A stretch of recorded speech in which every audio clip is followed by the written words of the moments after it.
Hi, I am Andromeda Yu Yi, and this is part 6 of 30 Years in the Golden North. We are now in Section 2, which is called New Siberia, New Home, New Life, New Work. The first journey to the Arctic Ocean. When we had anchored not far from the island, and I looked at that forlorn strip of earth, I thought we had reached the end of the world. There was nothing to be seen but dark blue rocks, entirely bare, with gray streaks stretching across them here and there. I heard that this was coal, layers of which had pushed their way as far as the surface. The sailors lowered a boat, put my reindeer, my sledge, and tent into it, left them under the cliffs on the island, and the water at the stern began to froth, and I stood there watching the island get farther and farther away. I said to myself that I should certainly never see my reindeer again. We sailed rapidly to the northwest, cautiously avoiding the icebergs, which we encountered on our way to the Bering Strait. The sailors, my new friends, rough and ready fellows they were, gave me some idea of my future work. I was told things which absolutely staggered me. First of all, they talked about the Arctic Ocean. Between the New Siberian Islands and Novaya Zemlya, they said from about the 79th to the 81st degree and farther northwards, the ocean was covered with ice, summer and winter alike. But there were two large waterways in this part of the Arctic Ocean, leading to the interior of the icy wilderness. The nearer of them they called the middle, and the more distant one, the northwest waterway. It seemed that these were huge channels through the ice more than 50 miles abroad at the opening and extending for hundreds and hundreds of miles to the north, getting narrower and narrower until above the 86th degree they were only as wide as a street.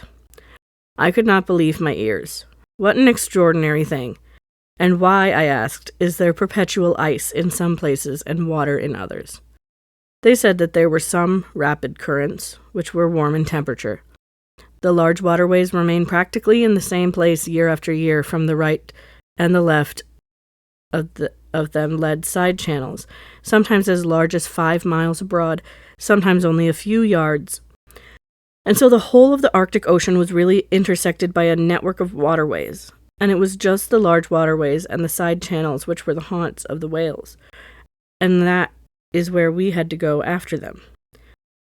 But to the north of the New Siberian Islands, there were no large waterways, and the huge ice fields, which there begin a good deal more to the south, were apt to move about and often carried an ice-locked ship for hundreds and hundreds of miles to and fro. For that reason, the sailors never visited those places, and so the Arctic Ocean, to the north of the New Siberian Islands and the Wrangel Islands, is unexplored. On the 5th day from the deck, I suddenly saw a misty white streak to the north. "What is that?" I asked. "That's the boundary of the Arctic Ocean," they told me. But we sailed on for many more miles, and then I noticed that to the white streak in the northeast had been added a white streak on the other side in the southwest, and we sailed on and on. I asked what it was, whether that also was the boundary of the Arctic Ocean. "Oh, we are in the northwest waterway," they replied. "We're sailing now between the shores of ice." Well, during the last few years I had gone through a good deal. I had seen plenty of strange things, but this really gave me quite a shock. On the left we saw a large ice field, many miles long. They called it the ice cap, and they said that it was a sign that we were sailing into the vast northwest waterway. We had to reduce speed to about 5 knots. On the water, the huge lumps of ice carried along by the ebb tide came flowing towards us. The sailors called it drift ice. They said that this drift ice floats along from the Arctic Ocean to the open sea at ebb tide and returns when the tide rises. When the ice floes, some of which were as large as a town square, got piled up and began to crack, the noise was ear-splitting. The difference between high and low tide in the Arctic Ocean was as much as 50 yards, especially near the islands or near the shallows.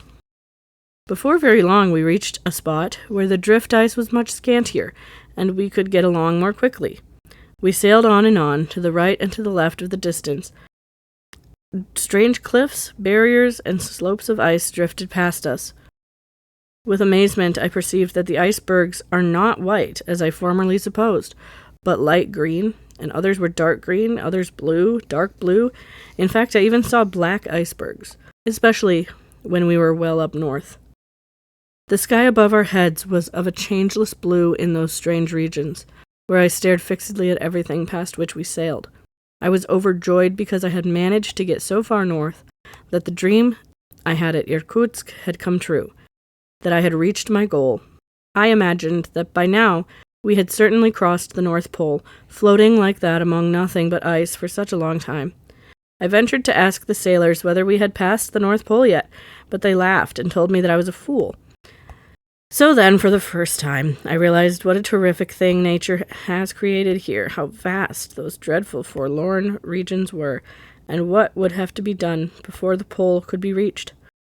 But I must at once point out that when later on I talked about this first trip of mine in the Arctic Ocean, everybody, even old polar travelers, were astonished that in the very first few weeks of my stay up north I had managed to get so far. I heard that some never got to that point, even though they had been in the north for years and years. Whaling. And it was here, in these regions, at the 83rd degree, that we caught our first whale. I remember it to this very day, although later on I was present lots and lots of times when we went after those huge animals. In front of us, a fountain suddenly spurted high out of the water and displayed all sorts of colors like a rainbow. There was a regular commotion on board. My shipmates were like different men. Up till now they had done scarcely anything, just idling about in the forecastle, smoking, chewing tobacco, and gossiping, while I worked hard putting the gear straight. But now suddenly, it looked as if each man had the strength of 5. They all ran about. Simonov dashed along the deck and yelled something. The harpoon man stood by the cannon with a number of sailors around him. This man was supposed to get better pay than anybody else on board, because, of course, everything depended on him. If a captain has a harpoon man who misses his chances, he might as well go and throw up the whole business. Our harpoon man got 13%, the total yield of sperm oil. On our ship, there was a cannon from which the harpoons were fired. Later on, I came across harpoon throwers driven by steam or air. The captain was yelling orders at the top of his voice. The ship seemed to take a sudden leap, and away it raced to the spot from which a jet of water was spurting up every now and then above the surface. The whale was making it at full speed for the ice barrier on the right, the ship close behind him, and I saw that we were entering the side channel, which was several hundred yards wide. 200 yards, 150 yards, the cannon went off. I saw a harpoon in the air twisting around like a screw. It whizzed along. I lost sight of it for a moment, then saw it again. It splashed against the water right beside the huge body. "Let her go!" yelled Simonov. "He has got him." The ship went full steam ahead. We were sailing on a blood-stained water, the blood getting darker and darker until it was nearly black. The whale had disappeared. A few minutes passed, and suddenly it popped up a little further on to the left, took a huge breath, shook the air with a dreadful bellowing noise, which pierced you to the very marrow and could be heard miles and miles away. And again it disappeared. After a while it popped up once more because it could not remain underwater for any length of time. Its moaning was weaker, but suddenly it began to jerk itself about and flicked its tail fins against the water until the ship rocked as if a high sea was running. And it disappeared for the 3rd time, and again it emerged, this time moaning very quietly. It lay on its side so that we could see the broad wound there, and kept turning more and more until it was lying on its back. It stopped moving. The crew jumped into the boats, rowed out to the whale, and now fired into its head some special nitroglycerin ammunition made of glass. An opening as thick as a man's arm appeared in its head, and the last supply of blood flowed out. I stood on deck, startled, surprised, and sad. I said to myself, what a large animal, and to think it had come to such a wretched end. And the sea got more and more stained with blood. The animal had an awful lot of blood. But now I had to get to work and help. The ship sailed close up to the whale. The crew turned the dead body over with stout chains and drew it up to the ship's side with pulleys, worked by a machine on board. The ship tilted over so far that I had to hold on to everything around me to save me from falling overboard.